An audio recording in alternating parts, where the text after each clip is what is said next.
नमस्कार दोस्तों।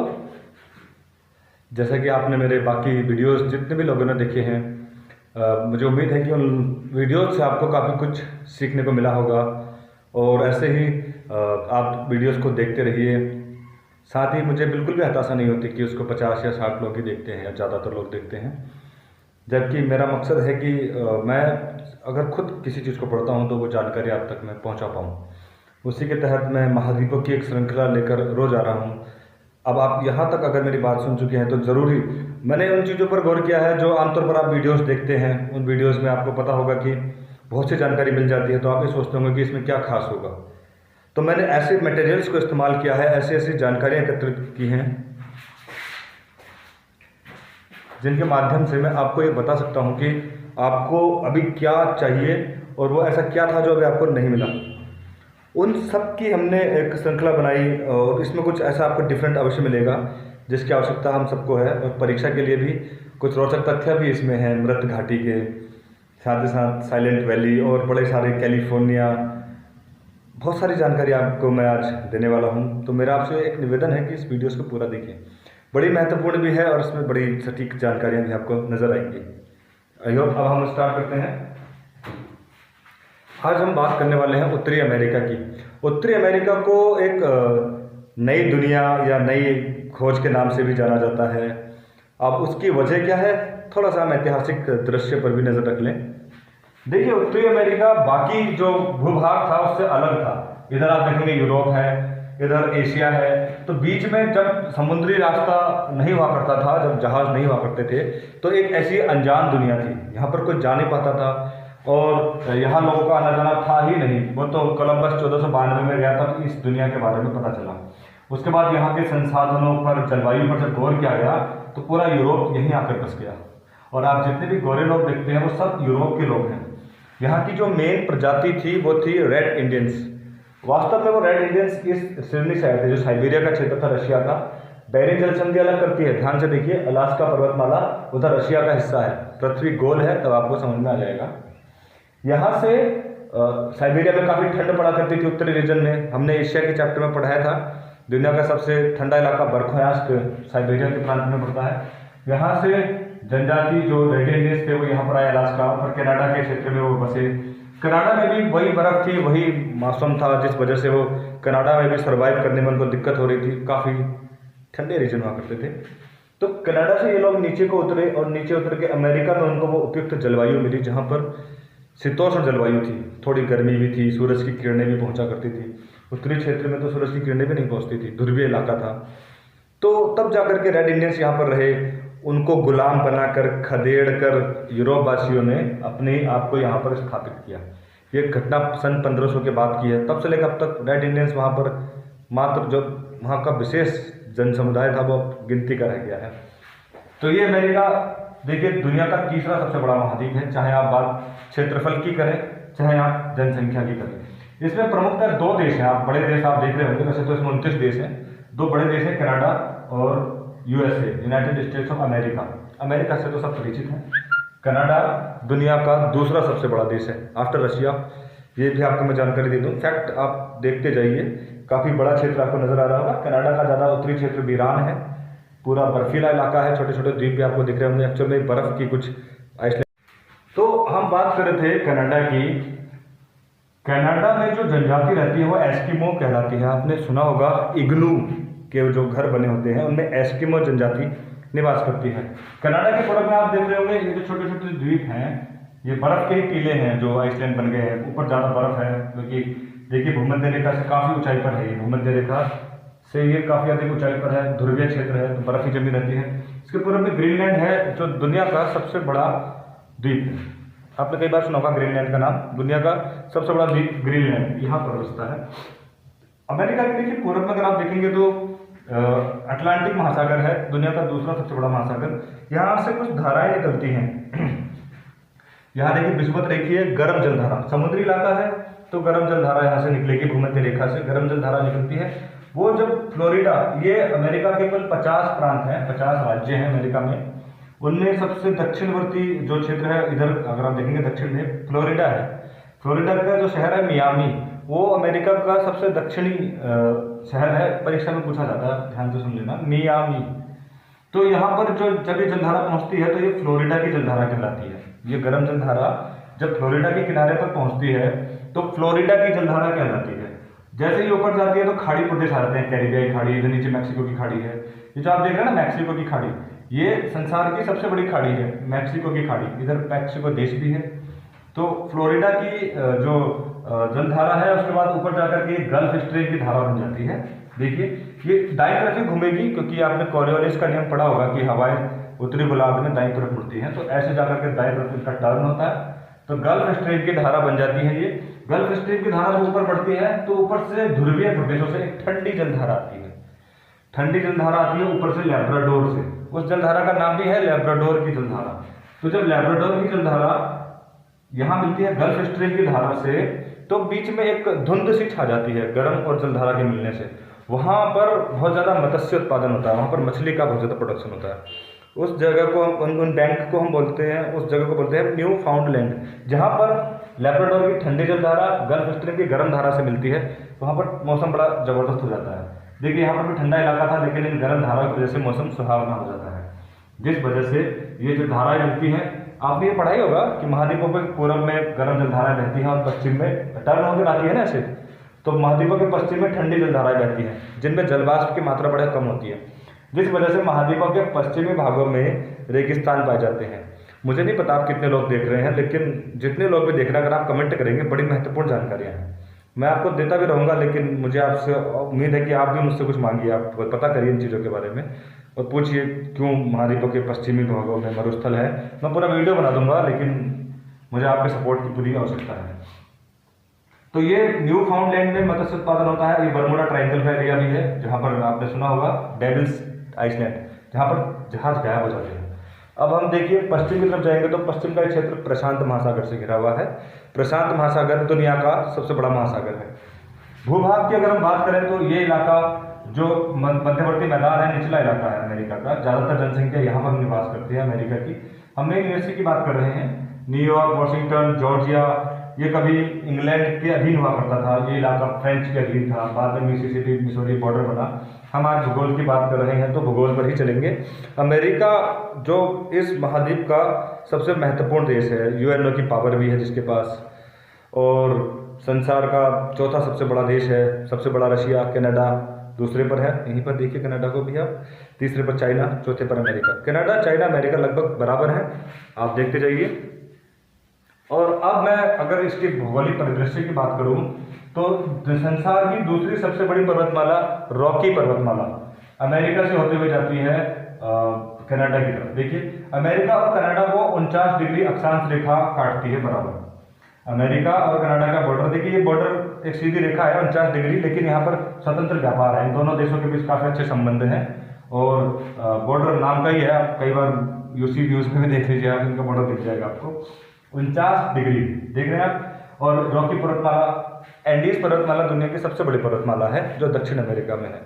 वहीं रॉकी पर्वतमाला संसार की दूसरी सबसे बड़ी पर्वतमाला है जो अमेरिका में है। लेकिन उत्तरी अमेरिका महाद्वीप की सबसे ऊंची चोटी रॉकी पर्वतमाला के अंतर्गत नहीं आती। रॉकी पर वो आती है अलास्का की रेंज, आप यहाँ पर देख रहे हैं।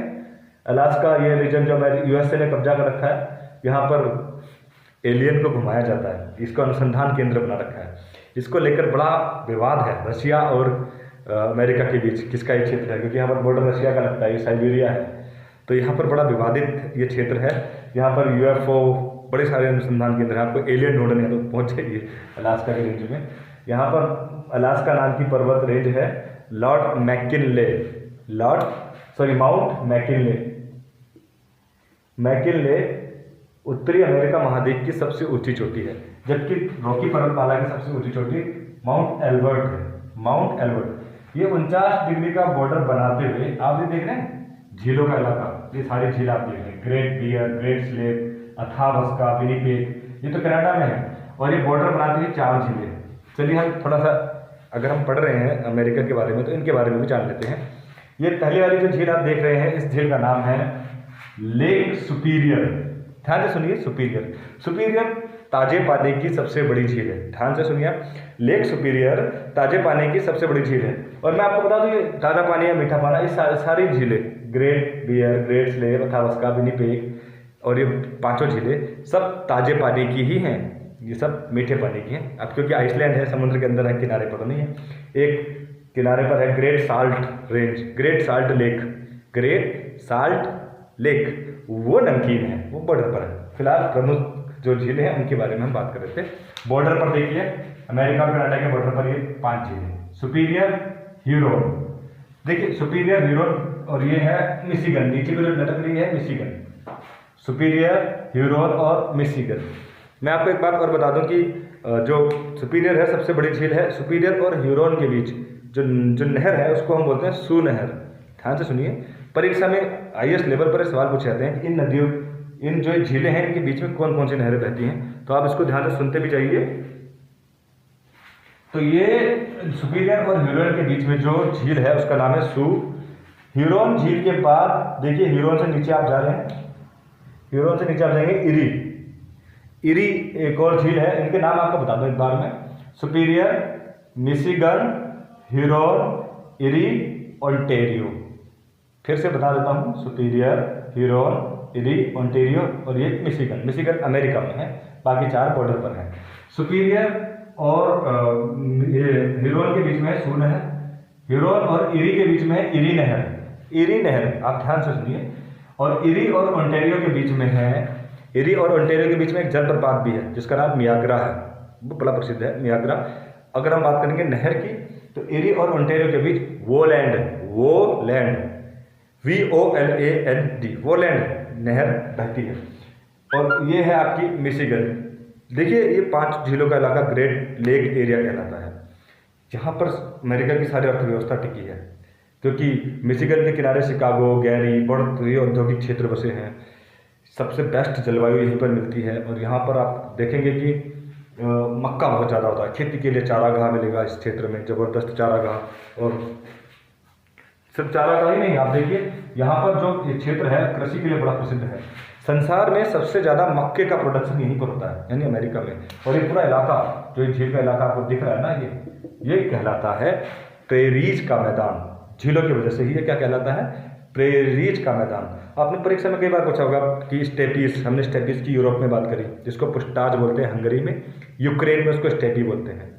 प्रेरीज अमेरिका में, प्रेरीज के मैदान अमेरिका में है, इस जगह पर है। देखिए बॉर्डर पर प्रेरीज का मैदान है, देखिए ग्रेट लेक एरिया में ये प्रेरीज का मैदान है। यहीं पर देखिए कनाडा की राजधानी ओटावा भी आपको नजर आ रही होगी, ओटावा बड़ा प्रसिद्ध ये क्षेत्र है। इन झीलों के बारे में हमने बात की। इसके बाद झीलों से नदी निकलती है जो इस झीलों के पानी को लेकर सेंट लॉरेंस की खाड़ी में गिरा देती है, और इस नदी का नाम ही है सेंट लॉरेंस। ये संसार की सबसे बड़ी अंतःस्थलीय जलमार्ग वाली नदी है, संसार की सबसे बड़ी अंतःस्थलीय जलमार्ग बनाती है सेंट लॉरेंस नदी। देखिए जलमार्ग ये बॉर्डर बनाती है। तो ये है सेंट लॉरेंस नदी।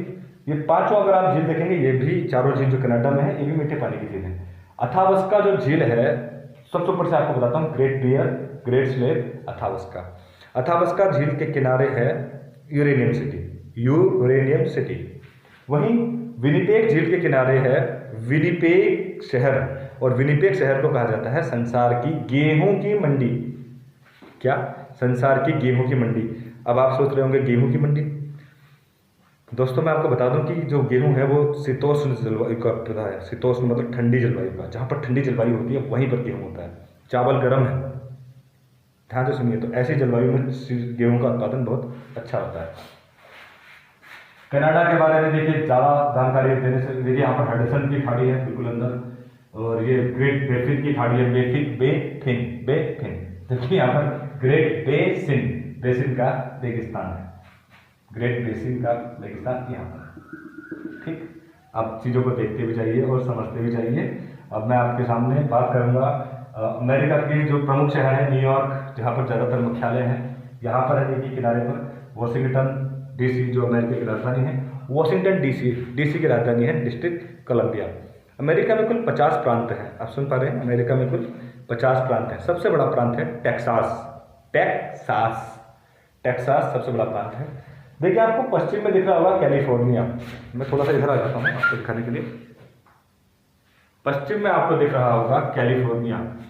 यही तो वो रहस्य है जिसकी हम बात कर रहे थे, मृत घाटी, साइलेंट मृत घाटी डेड। देखिए अमेरिका का सबसे ऊंचा स्थान मैकिन्ले है, रॉकी पर्वतमाला की सबसे ऊंची चोटी माउंट एल्बर्ट है, लेकिन अमेरिका का सबसे निचला स्थान है बैड वाटर, वो मृत घाटी में है।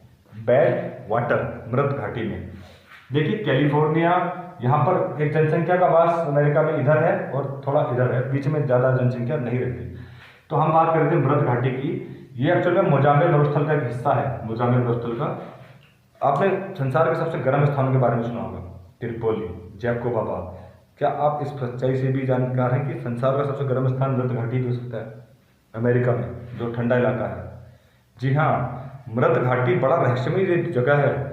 मृत घाटी में मैं आपको एक बात बताऊं कि कैलिफोर्निया के इस क्षेत्र में तकरीबन 50 से 60 डिग्री सेल्सियस तापमान पहुंच जाता है। यहाँ पर कई रहस्य छुपे हुए हैं। माना जाता है कि यहाँ पर पत्थर एक जगह से दूसरी जगह पर अपने आप सरक जाते हैं, 100-100 किलो के पत्थर एक। अब आप इंटरनेट पर सर्च करके बताइए ऐसा क्यों होता है। इस पर आप दूसरे वीडियोस भी देख सकते हैं। अगर आपको हो गया आप कमेंट बॉक्स में लिख दीजिए, मैं इसके ऊपर एक वीडियो बना दूंगा मृत घाटी के ऊपर। यहाँ पर क्या है, पत्थर अपनी जगह से खिसक जाते हैं। ध्यान से सुनिए, पत्थर अपनी जगह से खिसक जाते हैं। और कैलिफोर्निया के इस क्षेत्र में मैं आपको बता दूं कि सोने का भंडार है बहुत ज़्यादा। ऐसा माना जाता है, जैसे आपको दो जगह दिख रही होगी, इधर से दो नदियाँ बहती हैं, एक सैक्रोमेटो और एक सान जाक्विन और सैक्रोमेटो, दो नदियाँ बहती हैं। और नदियों के बीच में ये घाटी का इलाका दिख रहा होगा आपको, समुद्री इलाका। यहाँ पर माना जाता है संसार का बहुत ज़्यादा सोने का भंडार है, पेट्रोलियम है कैलिफोर्निया में। सिलिकॉन वैली संसार की कैलिफोर्निया को कहा जाता है। मतलब बहुत ज़्यादा खनिज संसाधन है यहाँ पर, रहस्यमय है। उन्हीं की खोज में जब आदमी यहाँ पर आते थे तो कहा जाता है कि वो इतनी गर्मी पड़ती थी कि मर जाते थे, बहुत ज़्यादा तपिश होती थी। रेगिस्तानी इलाका, मोजाम्बिक मरुस्थल का क्षेत्र था, ये बहुत ही खतरनाक इलाका है, रहस्यमय है ये। डेड जोन कई जगह पर लिखा रहता है कि यहाँ पर जाना ही बेकार है, नहीं जा सकते यहाँ पर। तो ये इलाका आप देख रहे हैं, यहाँ पर इसको सैन फ्रांसिस्को एक शहर है, यहीं पर एक सैन फ्रांसिस्को शहर है, नाम सुना होगा आपने, सैन फ्रांसिस्को, जिसको गोल्डन गेट, स्वर्णिम द्वार का शहर भी कहा जाता है, गोल्डन गेट। उसी गोल्डन गेट में जो समुद्र किनारा है वहाँ पर माना जाता है कि बहुत ज़्यादा खनिज संसाधन छुपे हुए हैं। तो अमेरिका में देखिए यहाँ पर है कोस्टेक श्रेणी और रॉकी पर्वतमाला के बीच में है कोलंबिया का पठार। ये अंतः पर्वतीय पठार है। मुझे पहले ये जरूर बताना चाहिए था कि अंतः पर्वतीय पठार क्या होते हैं, प्रदेश क्या होते हैं, लेकिन मैं चाहता हूँ कि लोग मेरी आवाज़ को सुने, पहले उसको वो देखें, और फिर मैं एक एक करके सारी वीडियोस बनाना चाहता हूँ। पर पहले सारी दुनिया का एक भौगोलिक परिदृश्य आपके सामने रखना मेरी एक, मुझे लगा ऐसा जरूरी था, तो मैंने उसको आपके सामने रखा। फैक्ट आप देखते जाइए, मानचित्र आपके सामने है। देखिए अमेरिका के बाद अब अगर हम बात करें मैक्सिको की, अमेरिका महाद्वीप का सबसे बड़ा जो शहर है वो न्यूयॉर्क नहीं है जनसंख्या के मामले में, मैक्सिको सिटी है, मैक्सिको की राजधानी। देखिए अमेरिका में देखिए बहुत सारे द्वीप यहाँ पर नजर आ रहे होंगे आपको, क्यूबा, बहामास और वेस्ट, कुल मिलाकर के 10 देश हैं यहाँ पर वेस्ट इंडीज के नाम से। किस नाम से है? West Indies. और वेस्ट इंडीज की तो क्रिकेट टीम खेलती है, आपको पता होगा। यहाँ पर है वो इलाका, बर्मुडा ट्रायंगल से साउथ में वेस्ट इंडीज का इलाका। अमेरिका के अगर बाकी देशों की बात कर जाए तो Guatemala, Belize, Honduras, El Salvador, Nicaragua, Costa Rica और पनामा। पनामा जल संधि से ही अलग होता है अमेरिका से, साउथ अमेरिका से उत्तरी अमेरिका। पनामा नहर है यहाँ पर, पनामा जल संधि अलग करती है उत्तरी अमेरिका को दक्षिणी अमेरिका से। तो मित्रों हम बात कर रहे थे पूरे सब कॉन्टिनेंट की, उत्तरी अमेरिका के बारे में। उत्तरी अमेरिका में अब कुल 29 देश हैं, 29 कंट्रीज हैं। उत्तरी अमेरिका में सबसे जो प्रमुख देश, सबसे बड़ा देश कनाडा है, लेकिन सबसे प्रमुख देश है United states of America. I hope कि आप आज कैलिफोर्निया के बारे में ज़रूर पढ़ेंगे, और जो आपको इसके अतिरिक्त कुछ महत्वपूर्ण लगता है आप कमेंट बॉक्स में ज़रूर लिखिए, उससे मेरा भी प्रोत्साहन होगा, हौसला बढ़ेगा, मैं आगे और वीडियोस बनाऊंगा।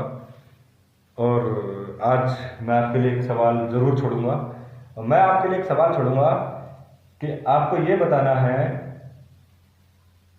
इसमें कोलोराडो नदी कहाँ से निकलती है और कहाँ को बहती है। कोलोराडो नदी कहाँ से निकलती है और किस दिशा में वो बहती है। उसके अतिरिक्त इस सवाल का आप उत्तर दीजिए, और इस चैनल को प्लीज़ सब्सक्राइब कर दीजिए, कमेंट भी ज़रूर कर दीजिए एक बार, और शेयर कर दीजिए। मैं आपके से निवेदन करूंगा कि आप इसको शेयर करिए, ज़्यादा से ज़्यादा लोगों को ये जानकारी मिलनी चाहिए। और अगर आप किसी और चीज़ पर वीडियोस बनवाना चाहते हैं तो आप कमेंट बॉक्स में ज़रूर लिखिए। धन्यवाद।